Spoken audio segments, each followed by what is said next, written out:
¿Sabéis eso que se reúnen en una mesa? No, primero, como siempre digo, como diría Trillo, qué alegría estar aquí en Badajoz.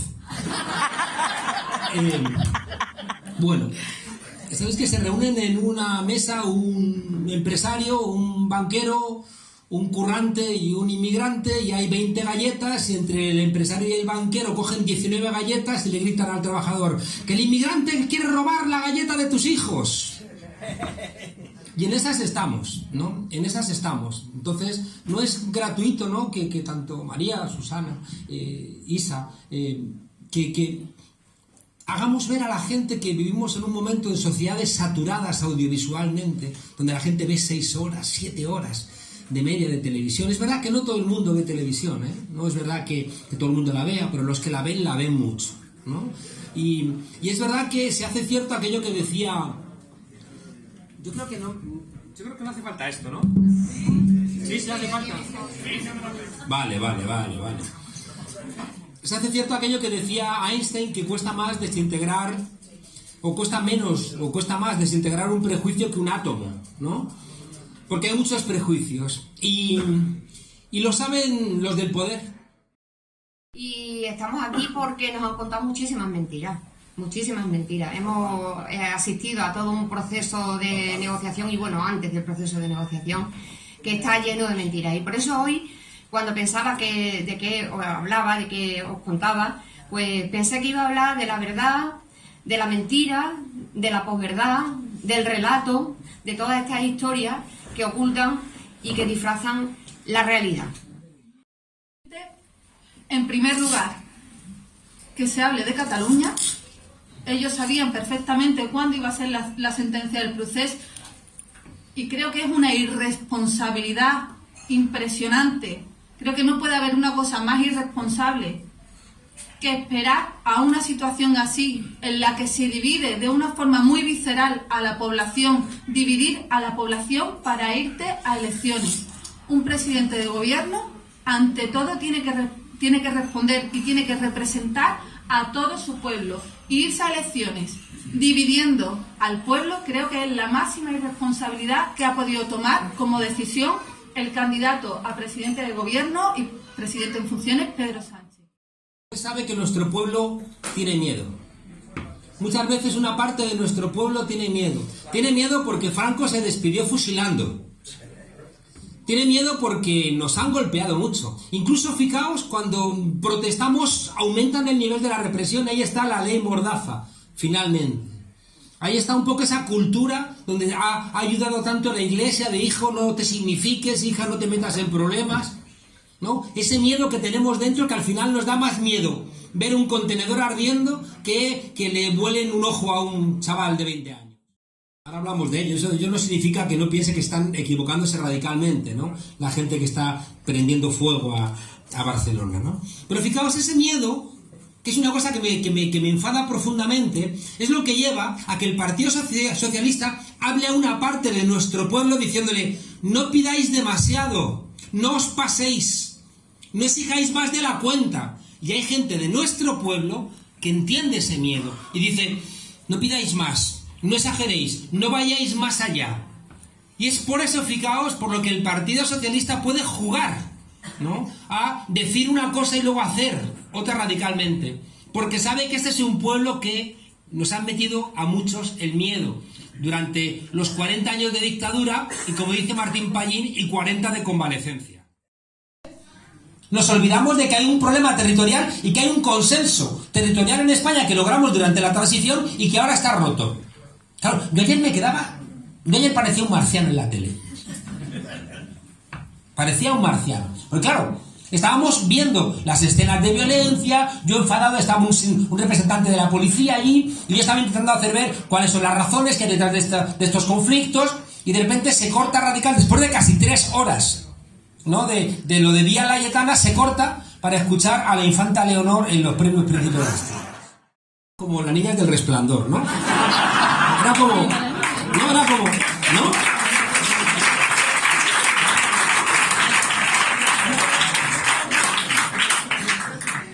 Y claro, fijaos, toda esa construcción, ¿sabéis qué? Es que es espectacular. ¿no? Hay una de las grandes mentiras, ¿no?, que aquí en España, y creo que os lo he contado alguna vez, ¿no?, todo lo de Don Pelayo, ¿no?, y como que venimos de los visigodos, ¿no?, y Don Pelayo, que es el que le para los pies a los malditos moros, ¿no? Claro, y yo recuerdo que es que en quinto de carrera en la facultad, me estoy enrollando, pero da igual.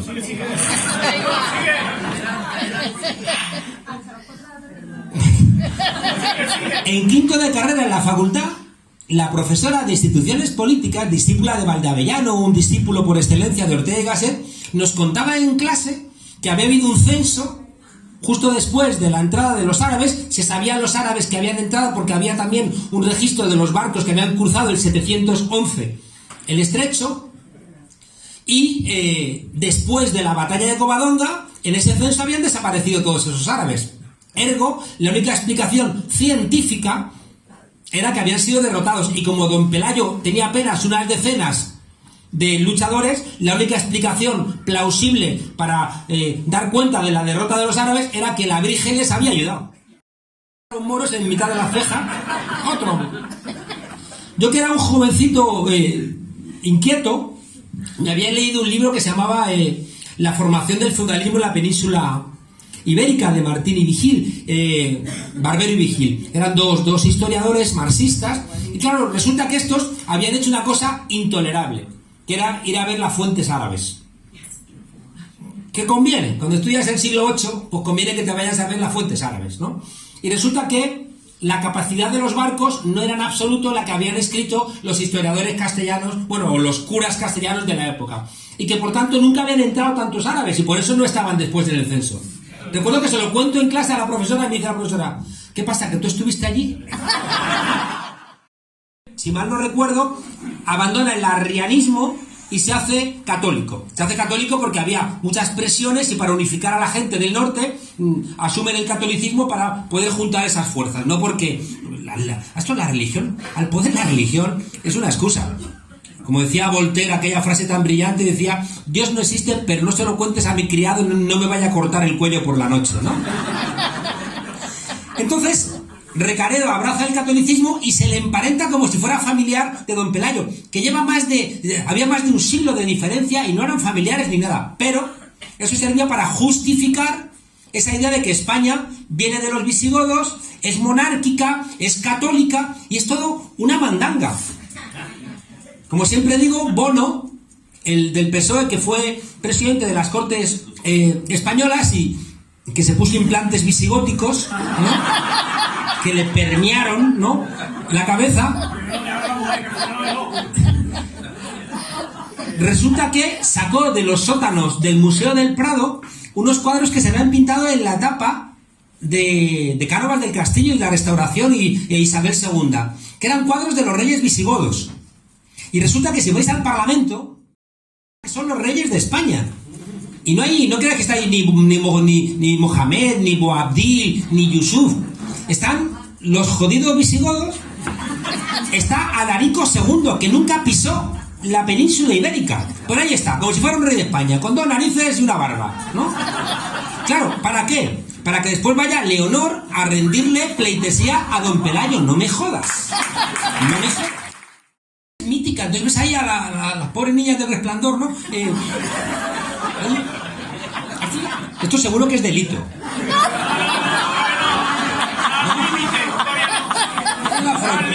Está ahí, ¿no? En la frontera.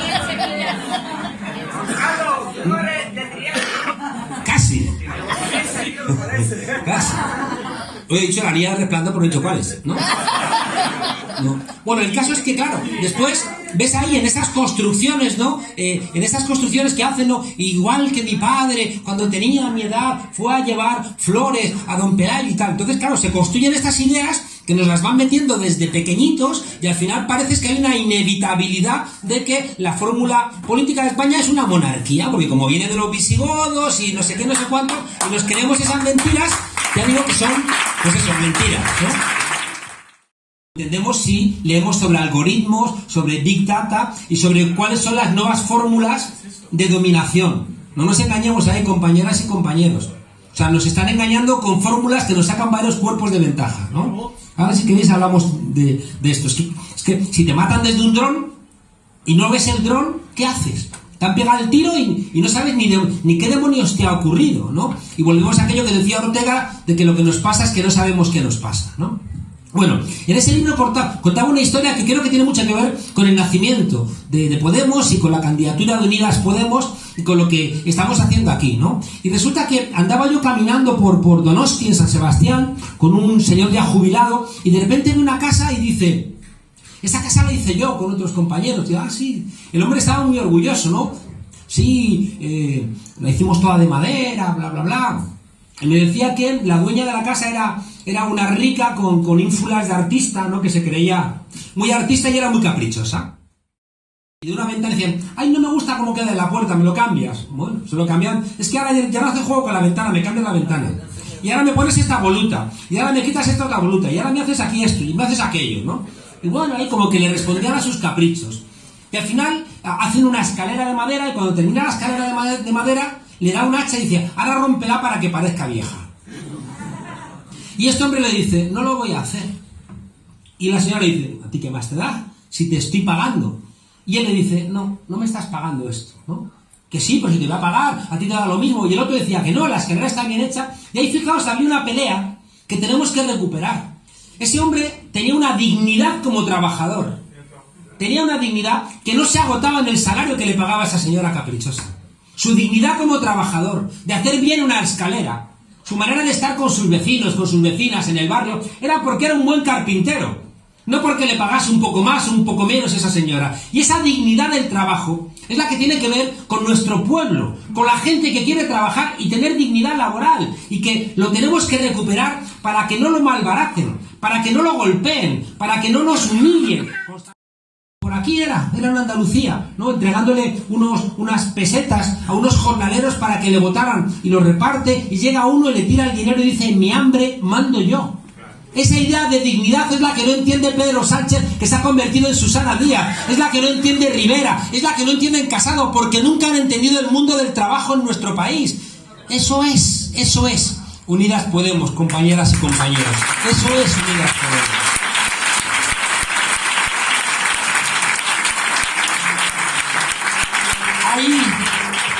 Hay una voluntad, fijaos, de adanismo, ¿no? Les voy a contar un secreto.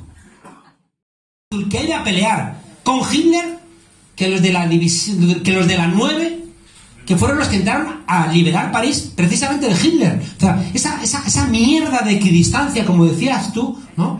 Que en la historia al final debilitan, y por eso tenemos una izquierda, como decía antes, con miedo.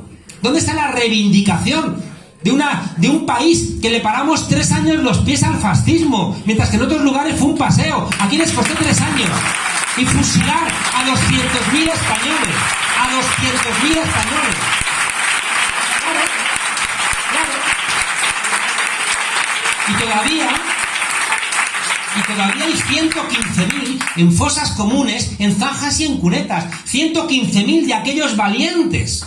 Y luego el descerebrado este de Ortega Smith dice que las 13 rosas es que eran violadoras. Es que es muy fuerte. Es que es muy fuerte. ¿Y por qué ocurre todo eso? Ocurre porque en la memoria de nuestro país desaparece. ¿Y por qué nuestros amigos del Partido Socialista no hicieron lo que tenían que hacer cuando nuestros viejos estaban vivos? No hicieron lo que tenían que hacer y dejaron que se murieran generaciones de abuelos que lo único que querían era recuperar a los cadáveres de sus familiares. Es que en el 82 habían pasado, ¿qué? 50 años. Si tuviera 20 años tenía 65, imaginaos, y sabía dónde estaban enterrados sus familiares. Y Felipe González y Suárez dejaron todos que se murieran. Claro, que esa memoria no exista. No, ya superamos el pasado, pero para pasar página habrá que leerla. Y luego fijaos, me estoy calentando. Luego me dicen en la tele, es que estás enfadado. Mejor lo veis, ¿cómo no voy a estar enfadado? Es que después, ¿de dónde viene Villarejo? Es que no se habla mucho. Es que en este país, no es que como en el Watergate pusieron un micrófono en el Partido Demócrata, es que aquí montaron una policía política, el Partido Popular, con comisarios, de los más altos comisarios, y con el ministro del Interior y el director general de la policía, con todo ese entramado para robarnos teléfonos, para investigarnos, y en connivencia con el sinvergüenza de Inda, hacer portadas justo coincidiendo con campañas electorales que después Ferreras los llevaba y los sacaba en La Sexta, ¿no? ¿Sabes qué? Conversadores de Hacienda, y resulta que somos financiados por Venezuela y nos financiarán y tenemos relaciones con los que cuelgan homosexuales de las grúas. O sea, con una policía política, que Villarejo está en la cárcel. Y lo que quería deciros, ¿de dónde viene Villarejo? Pues viene del franquismo. Son de la brigada social. Igual que Conesa, igual que Vile el Niño, por eso no le quitan la medalla. Por eso no le quitan la medalla. Y por eso el PSOE no ha querido que comparezca en el Parlamento Villarejo.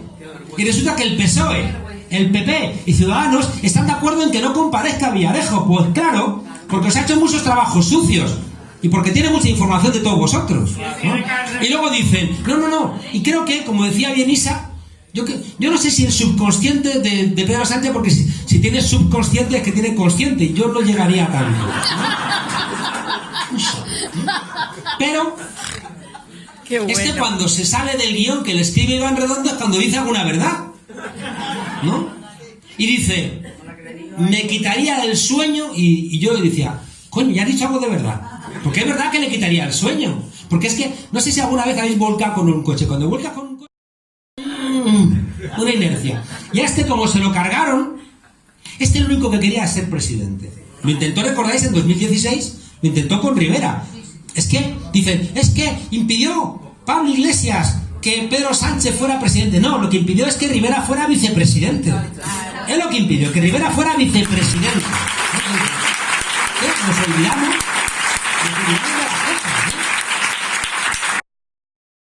Que me queda mucho tiempo. Habla un poquito de los Puyol también. Puyol es que es la misma historia. Decía, pero ahora te digo una cosa de los Puyol, ¿no? Decía que Sánchez, que lo único que quería era ser presidente. Cuando le falla con Rivera, se empieza a acercar a nosotros. Es cuando le cortan la cabeza. Y le cortan la cabeza y les ha cogido miedo. Y por eso la única cosa real que ha dicho es que me quitaría el sueño, claro. Porque le tienen miedo a la Botín, le tienen miedo a la COE, le tienen miedo a Blackstone. No tienes el coraje que han tenido otros presidentes de atreverse a plantarle cara a los poderosos de aquí y de fuera. Y este no tiene coraje, porque nunca lo ha tenido. Si todo le ha salido por casualidad. Recordad que cuando la moción de censura se iba a Lisboa, y es Pablo el que le llama, dice, me pilla saliendo para Lisboa, y Pablo le dice, pero ¿cómo que te vas a Lisboa? Si ha salido la sentencia de la Gürtel. ¿Ah? ¿Y qué? Vamos a hacer una moción de censura. Ah, bueno, venga, pues me quedo. No hablamos. Creéis que es broma, ¿eh? Pero es que fue así. Es que fue así, ¿no? Entonces este señor, que lo único que ha hecho es que desde que era jovencito, habéis visto videos por ahí, desde jovencito defendiendo, que tiene un vídeo por ahí defendiendo a los GAL, ¿no? Sacase nunca más del 10% de los diputados. Porque el 10% de los diputados, son 35 diputados, es una mayoría de bloqueo en algunas cuestiones. Por ejemplo, es la que te obliga, si cambias la Constitución, a ir a un referéndum. Y una de las cosas que necesitan acabar con nosotros es que bajemos de los 35 diputados para que otra vez las cosas vuelvan a su cauce, ¿no? ¿Qué dices? Bueno, herida colonial, herida territorial. Tenemos una herida territorial. Y contarle a la gente que las 3 veces que España ha recuperado la democracia ha emergido la plurinacionalidad. Revolución Gloriosa de 1868. Es la primera vez que echamos a los Borbones, a Isabel II. ¿Qué emerge en España? La Primera República, de 1873, que es una república federal, con 2 presidentes catalanes. ¿Qué viene después? La Restauración canovista, que establece los principios de nuestro país. Cánovas del Castillo establece la monarquía, que no os olvidéis de una cosa, la monarquía en España siempre, y está en nuestra Constitución, la monarquía ha tenido el mando sobre las Fuerzas Armadas.